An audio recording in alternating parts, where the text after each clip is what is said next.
the small, forgotten town of Hollow Creek, West Virginia, lies a rotting farmhouse that locals cross the street to avoid. To outsiders, it's just another decaying relic of America's rural past. But to those who grew up in Hollow Creek, it's the site of one of the most disturbing hauntings ever recorded. In 1978, the Miller family moved into the two-story farmhouse at the edge of the forest. They were hard-working people, quiet, simple, and grateful to finally own a piece of land. But within weeks, the family began hearing screams echoing from the nearby creek at night. Screams so sharp and desperate that they could make your skin crawl. At first, they thought it was an animal. But then came the footsteps, slow, deliberate, and heavy, moving across the upstairs hallway when everyone was asleep downstairs. Doors slammed, chairs dragged, and cold air filled rooms without reason. But what terrified the Millers most were the handprints, small, wet and muddy, appearing on mirrors, windows, and even inside the refrigerator door. Over the next 4 months, investigators, priests, and even television reporters visited Hollow Creek. Some claimed to hear voices calling their names. Others caught faint figures reflected in the water of the creek. The house was finally abandoned after the youngest daughter, Lily, was found one night standing in the creek, eyes open, whispering to something unseen. To this day, no one knows what she saw, but locals swear that every October, if you walk past the farmhouse after midnight, you can still hear the screams of Hollow Creek and a small girl's voice whispering, "It's not over." When the Millers arrived at the farmhouse in June of 1978, the sun hung low behind the Appalachian Hills, painting the sky in soft gold. The father, Thomas Miller, parked their old pickup truck beside the porch, stepping out with a sense of pride. For the first time in their lives, they weren't renting, they owned land. His wife, Margaret, carried a box marked kitchen, while their children, Lily, age 9, and Evan, 12, ran through the tall grass laughing. The house itself stood at the edge of Hollow Creek, its white paint peeling and the front steps sagging slightly. Still, it felt like home. Inside, the air was cooler than it should have been.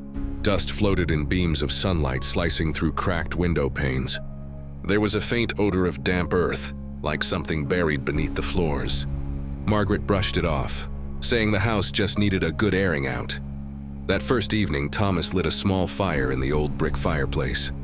The family gathered around it, eating sandwiches and talking about the future. But Lily couldn't take her eyes off the window that faced the creek. She swore she saw something move in the darkness outside, a shadow bending and unbending, almost breathing. When night fell, the crickets sang, and the forest settled into silence. The Millers slept soundly, until 2:47 a.m. when Margaret woke to the sound of running water. The faucets were all off, but the sound was clear, gurgling, rushing water right under their bedroom floor. Thomas checked the pipes. Everything was dry. He returned to bed uneasy, unaware that beneath their home, the earth itself was whispering something ancient and angry. The next night, the house was eerily still. The air was heavy, pressing down like a weight on the Millers as they slept. Around midnight, Lily stirred in her bed. A soft whisper floated through her half-open window, a sound so faint it could have been the breeze. But then it came again. "Lily." Her eyes snapped open. The voice was gentle, almost pleading, and it came from outside. She climbed out of bed, heart pounding, and peeked through the window. The moonlight shimmered on the creek, silver and cold. The water rippled strangely, as if someone was standing in it. She blinked. For a moment, she thought she saw a silhouette, tall and still, staring back. When she turned to wake her brother, the whisper came again, louder. "Lily, come play," she screamed. Thomas and Margaret rushed into the room, flipping on the light. The curtains fluttered, the window latch was open, and cold air swept through the room. But there was no one outside, only the creek running quietly under the pale moon. Thomas tried to calm her down, telling her it was a dream. But when he closed the window, he noticed muddy handprints on the sill, small, childlike prints pressed into the wood. By morning, the house smelled faintly of the creek, damp, metallic, like rust and soil. When Thomas stepped outside to investigate, he found something strange near the water, a small wooden toy boat, half buried in the mud. It looked old, hand-carved, the kind no one made anymore. When he picked it up, He noticed something carved along its base in tiny letters. It read, "Play with me." The following morning, the Millers couldn't shake the unease from the night before. Thomas placed the wooden toy on the kitchen counter, intending to throw it away, but every time he glanced at it, he swore it looked a little wetter, as if it had just been pulled from the creek again. Lily wouldn't eat. She sat quietly, staring out the window toward the water. "They're still there," she whispered. "The children. They're waiting." Margaret tried to reason with her, brushing it off as a nightmare. But when she looked outside, she noticed something odd. Tiny, wet footprints leading from the back door down to the creek, as though someone barefoot had walked through during the night. That evening, Thomas buried the toy boat near the barn. But when he came back an hour later, it was sitting on the porch dripping with mud. He didn't say a word. He just threw it into the shed and locked the door. After midnight, the sound of giggling echoed across the field, soft, playful, and wrong. Margaret peeked through the curtains and froze. In the pale moonlight, she saw them, 3 small figures standing ankle-deep in the creek. They looked like children, but their clothes were tattered, soaked, and their faces blurred, shifting in and out of focus like mist. Lily pressed her face to the glass. "They just want to play," she murmured. One of the children slowly raised a hand and waved. Then, in a voice that echoed across the still water, it whispered, "Come to us." The toy boat drifted out from the reeds, bobbing toward the house. By dawn, it was back on the porch again, perfectly dry. The following night, sleep refused to come. The farmhouse was silent except for the rhythmic creaks of the old wooden floors and the whisper of wind outside. Yet beneath that stillness, Margaret began to hear something, a faint murmuring, low and rhythmic, as though someone was whispering secrets through the walls. At first, she thought it was the wind slipping through the cracks. But when she pressed her ear to the floorboards, the sound grew clearer. Children's voices, laughter, a soft sob, then a single phrase repeated again and again. "Let us in." Thomas, weary and skeptical, grabbed a lantern and pried up one of the loose boards in the living room. Cold, damp air burst upward, carrying with it the faint smell of rotting riverweed. The lantern's light flickered, revealing something carved into the beams beneath the floor. Tiny handprints, dozens of them, pressed deep into the wood as though from beneath. Lily stood silently by the stairs, her voice distant. "They were trapped down there," she said softly. "Long ago." Thomas dropped the board back into place and nailed it shut, his hands trembling. "It's old wood, that's all. Just rotten time," he insisted. But that night, neither of them dared to sleep. At exactly 3 a.m., the house began to creak and shift, as if something heavy was moving underneath. The walls groaned, the lamps flickered. Then, a sharp knock came from under the floorboards. Once, twice, then a slow, dragging sound like fingers scraping upward. Lily sat up in bed, eyes wide. "They're coming," she whispered. And from the dark beneath the floor, a child's voice answered, "What we never left." The following morning, the family awoke to a damp chill that clung to the air. The smell of stagnant water lingered through the halls, even though the weather outside was clear. Margaret followed the scent into the corridor and stopped at Lily's room. Her heart dropped. Water. It was seeping out from under the door, thick, dark, and freezing cold. Thomas rushed forward, forcing the swollen door open. What met them was impossible. Lily's small bedroom, once bright and cozy, now looked as though it sat at the bottom of a lake. The walls were slick, dripping with moisture, and the wooden floor shimmered with a thin layer of black water. The bed floated slightly askew, its legs submerged, while Lily stood in the center, perfectly dry. "They want to show me," she said calmly. Her eyes reflected the dim light, distant and unfocused. "They said this was where they drowned." Margaret felt a chill crawl down her spine as she noticed wet footprints leading from the closet to the bed, smaller than Lily's, like those of children. The prints stopped just behind her daughter, as though unseen figures were standing there. Thomas waded toward the window, determined to find the source of the leak. But when he turned the handle, a torrent of icy water burst from the glass, cascading across the room and drenching him completely. The light flickered, and in that brief, stuttering glow, he saw them. Faces beneath the water's surface pressed against the floor, mouths open in silent screams.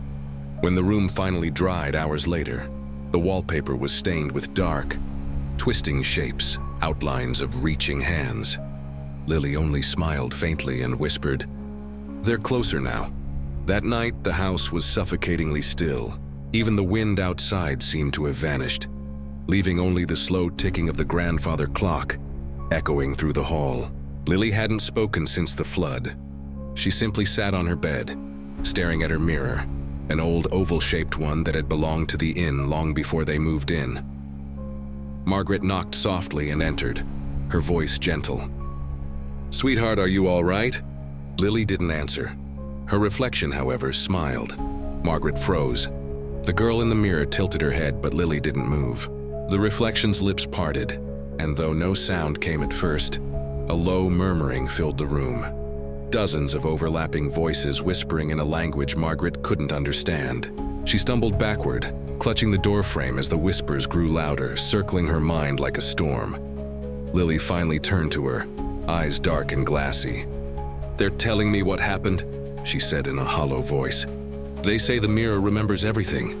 Margaret forced herself to look at the glass again. The reflection now showed the inn as it once was. Guests dancing, laughter echoing, candles burning bright. Then the scene shifted violently. Screams replaced laughter. Flames consumed the walls. Figures ran, clawing at the windows, faces twisted in agony. And in the center of it all stood a man in a dark cloak, his face hidden, but his eyes burning like embers. The reflection snapped back to normal, leaving only Lily's pale face and her mother's trembling figure. As Margaret fled the room, the whispers followed her into the hall, faint, mocking, begging to be remembered. For 3 nights after the mirror incident, the Blackwood Inn grew colder. The lights flickered constantly, the pipes moaned through the night, and the air carried a faint scent of smoke, though no fire burned anywhere. Thomas stayed awake each night, listening to every creak and whisper, determined to protect his family. But then came the scratching. It started behind the walls, faint at first, like nails dragging slowly across the plaster. By midnight, it grew louder, sharper, as if something were trying to claw its way out. Thomas followed the noise to the end of the corridor, where a shadow lingered that didn't belong. The air around it rippled, darker than the rest of the hallway, and in its center a figure began to take shape.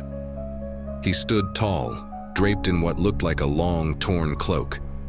His face was hidden beneath a hood, but faint red glows burned where his eyes should have been. He didn't move, not at first, but as Thomas stared, the figure tilted its head slowly as though studying him. Then a low, rasping voice filled the hall.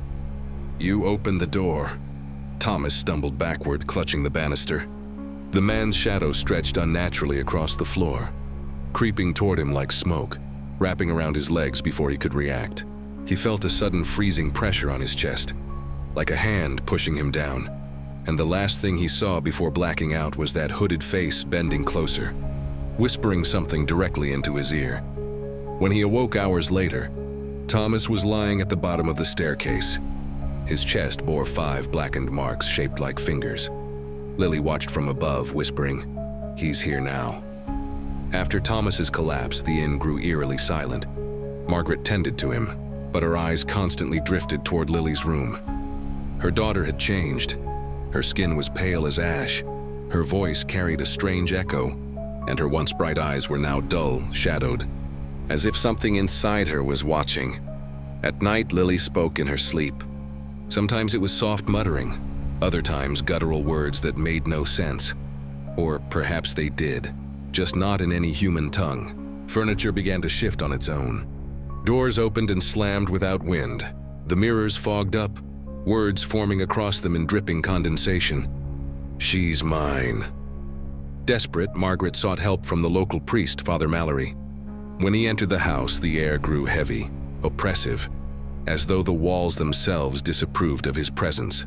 Lily sat at the dining table, motionless, her hands folded neatly before her. Father Mallory began to pray. For a moment, the air cleared, until Lily's head jerked violently to the side. A deep, unnatural voice escaped her lips, mocking the priest's prayers. The crucifix he held began to tremble, its metal bending slightly as if scorched by invisible fire. "Leave her," Margaret cried, clutching her daughter's shoulders. Lily turned her head toward her mother, her voice layered with two tones, her own and something far older. "She invited us in. Now we stay." The temperature plummeted. Every light in the inn shattered at once, plunging them into darkness. And in that darkness, Margaret saw it. The faint glow of red eyes hovering just behind Lily's chair. The same eyes that haunted Thomas. By the next evening, Blackwood Inn felt alive. Not with people, but with something malignant that pulsed through the walls.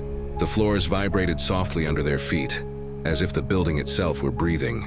Thomas could barely move from the pain of the burns across his chest, and Margaret knew they couldn't stay another night. But Lily refused to leave. "They're not done yet," she murmured. "He said the fire will finish what he started." Margaret froze. "Who said that, Lily?" "The man in the shadows." Lightning flashed outside, throwing the house into sharp relief. For a moment, Margaret saw dozens of shadowy figures lining the walls, like charred silhouettes burned into the wood. When the thunder rolled, the shadows moved, twisting as if writhing in agony. The smell of smoke filled the air again, thicker this time, choking, real. Suddenly, a loud crack echoed from the ceiling. Flames erupted along the hallway beams, snaking down the walls in unnatural patterns, forming faces that screamed silently as the fire spread. The inn's history was repeating itself. Thomas dragged himself up, shouting for Margaret to get Lily out. But when he reached for his daughter, she turned to him with empty eyes. "It's too late," she whispered. "They're inside now." The fire grew brighter, yet no heat reached them. The walls burned, but the wood did not crumble. It was as though the flames were alive, feeding on fear rather than fuel. The air was filled with whispering voices, chanting in rhythm with the crackling of the fire. Then, from within the flames, a figure stepped forward, cloaked, with red eyes burning through the smoke. The man in the shadows had finally revealed himself. The flames blazed but did not consume. The inferno that filled Blackwood Inn wasn't of this world. It illuminated the walls but left them intact, trapping the family inside a nightmare made of light and shadow. The cloaked man advanced through the smoke, his movements slow, deliberate, the sound of crackling fire echoing like laughter around him. Thomas grabbed a piece of charred wood, swinging it wildly. The object passed straight through the figure, scattering the smoke. But the shadow only grew larger, splitting into several shapes that began circling them. Margaret clutched Lily, tears streaming down her face. "What do you want?" she screamed. The man's voice was deep, layered with the tone of many others. "We were buried here, forgotten beneath your feet. You built over our graves. Now we rise." Lily's body stiffened. Her eyes rolled back and she began whispering names. Dozens of them, each one spoken with unbearable sorrow. As the last name left her lips, the fire dimmed. The walls shuddered violently, dust falling from the ceiling, and the house itself let out a long, haunting moan. Thomas grabbed his family and ran toward the main door. But as he turned the handle, it crumbled to ash. Behind them, the cloaked man extended his hand, and the whispers returned, filling every room, every crack, every breath. Margaret screamed for Lily to fight it, but her daughter's voice changed again. "They're free now, Mama. But we can't leave." The fire surged one last time, engulfing everything in crimson light. Days later, when rescuers arrived, they found the inn untouched by flame. Yet the family was gone, their voices still faintly echoing through the halls on windless nights.